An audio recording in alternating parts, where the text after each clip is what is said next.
Hello दोस्तों, अगर आपके पास इस तरीके की प्लास्टिक की कैन है तो आज के बाद आपको रोज रोज पोछा लगाने की टेंशन भी नहीं होने वाली और खरीदने की भी टेंशन नहीं होने वाली है। जुगाड़ इतना बढ़िया होने वाला है, अगर आपने एक बार ये वीडियो देख ली तो आप तुरंत देखते ही बनाओगे। तो बनाना कैसे है, चलिए मैं आपको बताती हूँ। यहाँ पर मेरे पास एक प्लास्टिक की कैन रखी थी। काफी टाइम से मैंने इसको संभाल के रखा हुआ था कि इमरजेंसी में काम आएगी। तो मेरे पास जो घर में मोप वाला पोछा होता है, बकेट वाला, तो वो मेरा हो चुका है खराब। मैं परेशान थी और हाथ से पोछा लगाना समझ लो मेरे बस की बात नहीं है दोस्तों। और ऐसा होता है ना, जब हम मोप वगैरह से पोछा लगाने लग जाते हैं तो हाथ से पोछा लगाने का मन नहीं करता है। थोड़ा अजीब सा लगता है, घिन सी लगती है। तो वही मेरे साथ सेम प्रॉब्लम हो रखी थी। मैंने सोचा चलो जब तक मुझे नया पोछा मिलता है तब तक मैं घर पे बना लेती हूँ। लेकिन मैंने क्या किया दोस्तों, जब मैंने इसको बनाया ना, बनाने के बाद जब मैंने इसको इस्तेमाल कर लिया तो मैंने पूरा पक्का सोच लिया कि मैं मार्केट से खरीदूंगी नहीं, घर पे बनाऊंगी और इस्तेमाल करूंगी, क्योंकि घर पे बनाई हुई चीज़ें तो चलती भी बहुत ज़्यादा हैं। और फिर ऐसा होता है कि जब खराब हो जाए तब दोबारा से बना लो। अब यहाँ पर मैंने कैन को, यानी कि प्लास्टिक की जो ये कंट्री है, इसको मैंने अच्छे से काट लिया है। अब यहाँ पर इसका शेप आप अपने हिसाब से छोटा बड़ा रखिएगा। वैसे मेरे हिसाब से तो बड़ा ही रखिएगा, क्योंकि मेरे पास छोटी वाली ये कैन थी तो भाई छोटा ही बनेगा मेरा। बड़ी कैन होती तो मज़ा ही आ जाता, यानी कि बहुत अच्छी बनती। अब यहाँ पर मैंने क्या किया, इसमें निशान लगाए हैं। देखिए, दो निशान मैंने लगाए हैं। इसी तरीके से आपने भी लगाना है। और एक मैंने प्लास्टिक का ढक्कन लिया है, ये देखिए, जिसमें दवाई वगैरह देते हैं ना बच्चों को या फिर बड़ों के लिए भी आता है, ये माप होती है एक तरीके की। तो इसको मैंने ले लिया है। इसमें भी मैंने दो निशान लगाए हैं, इसमें मैं हॉल करूँगी। लेकिन इसका जो ये बेस है इसको मैं काट करके हटाने वाली हूँ, इसकी कोई ज़रूरत नहीं है फ़िलहाल। तो मैं इसको काट करके हटा देती हूँ। सारी चीज़ें घर में आपके मिल जाएँगी। बिल्कुल समझ लीजिए कबाड़ से जुगाड़ वाला हिसाब होने वाला है। फ्री फोकट का जुगाड़ है। अब यहाँ पर मैंने इसमें हॉल किए, हॉल करने के बाद देखिए इस तरीके से हम इसको फिक्स करेंगे कुछ। अब यहाँ पर हम एक चूड़ी लेंगे, तो चूड़ी आप ये मेटल की जो होती है ना हमारे घर में, ये ले लीजिएगा। अगर मेटल की चूड़ी नहीं है तो आपके पास कोई तार है सिल्वर वगैरह का या जैसा भी तार है, उससे आप अपना काम चला सकते हैं। अब इस चूड़ी को मैं ढक्कन में फिक्स करने वाली हूँ। देखिए दोस्तों, मैं इसको घूमने वाला पोछा बना रही हूँ तो हमें ये वाला जो मतलब थोड़ा-सा जुगाड़ करना ही पड़ेगा। ढक्कन लगा दिया है मैंने। इसमें देखिए इस तरीके से चूड़ी हमने अंदर की तरफ डाली। इसमें जो हमने ये प्लास्टिक कट की है कैन की, इसमें मैंने ये देखिए इस तरीके से फिक्स कर देनी है। बनाना बड़ा आसान है, लेकिन हाँ, बढ़िया काम करता है। आप इसे अपने तरीके से इस्तेमाल कर सकते हो। काफ़ी अच्छे से वर्क करा था और कई तरीके से आप इस्तेमाल में ले सकते हो इसको।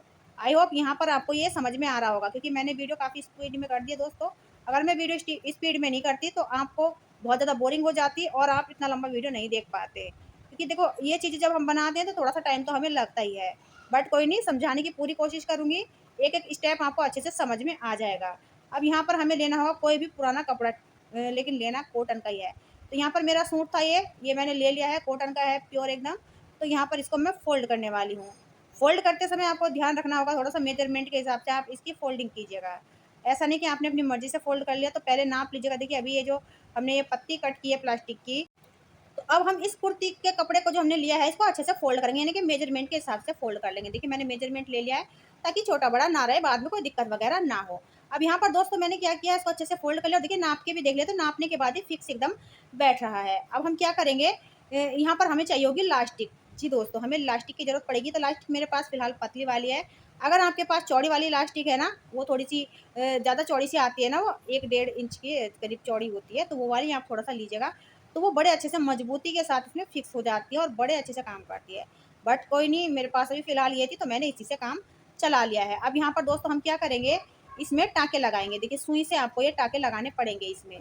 यानी कि ये जो इलास्टिक है हमारे पास, इसको हम इसमें जॉइंट करेंगे। चाहे तो आप मशीन से भी लगा सकते हैं, बट मेरे हिसाब से तो हाथ से लगा लीजिएगा। क्योंकि मशीन से थोड़ा-सा ऐसा होता है ना, सुई वगैरह मुड़ सकती है, क्योंकि हमने 7-8 लेयर में इस कपड़े को फ़ोल्ड किया हुआ है। ज़्यादा टाइम नहीं लगेगा, थोड़ा-सा टाइम दे दीजिएगा आप अपना। 2 मिनट के करीब भी नहीं लगेंगे और आप इसको अच्छे से टक कर पाएँगे इलास्टिक को चारों तरफ से। चारों तरफ से मैंने अच्छे से टक कर दिए। देखिए, यहाँ पर ये बन करके तैयार हो चुका है। और इसी तरह की गद्दी आप ज़्यादा बना के रख लीजिए, 2-4 बना के रख लीजिए अपने हिसाब से, अगर आपको लगता है तो। एक में भी काम हो जाता है वैसे। अब यहाँ पर हम देखिए इसको ना इस तरीके से फिक्स करेंगे, जो हमने ये प्लास्टिक का टुकड़ा कट किया था, ये बनाकर जो तैयार किया है, तो ये हम इस तरीके से फिक्स करेंगे। तो ये रबड़ के अंदर एडजस्ट रहेगा ना, तो ये मतलब निकल के नहीं गिरेगा कपड़ा।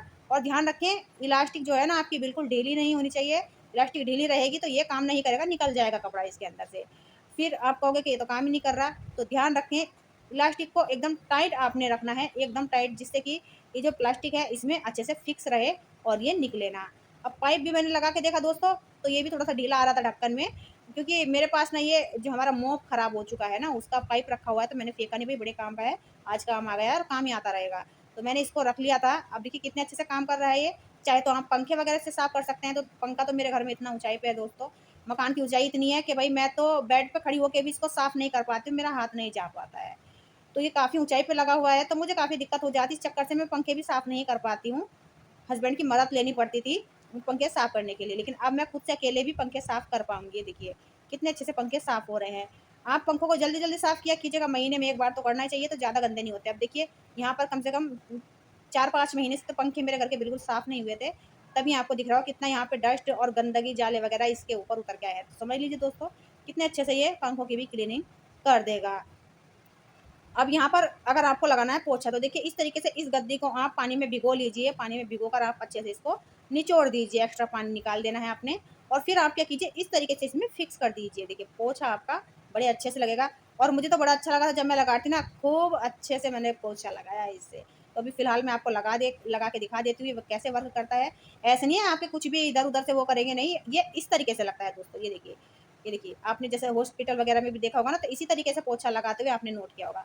तो ये इसी तरीके का पोछा बनके तैयार होता है। आप घूमते रहिएगा, जहाँ जहाँ पे पोछा नहीं लगा है वहाँ वहाँ पे पोछा लगता चला जाएगा और बड़े अच्छे से काम करता है। इसीलिए मैं कह रही हूँ थोड़ा सा बड़ा बनाइएगा तो बड़ा अच्छा और मतलब ज़्यादा एरिया कवर कर पाएगा।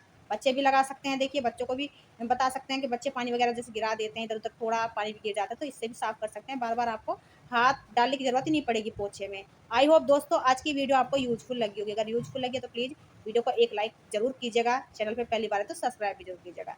अब देखिए कितने अच्छे से यहाँ पर ये बाल वगैरह भी इसके ऊपर इकट्ठे हो गए हैं और कितनी धूल वगैरह भी आपको यहाँ पर दिख रही होगी। आगे दीजिए दोस्तों, फिर मिलूंगी नई वीडियो के साथ, तब तक के लिए बाय बाय।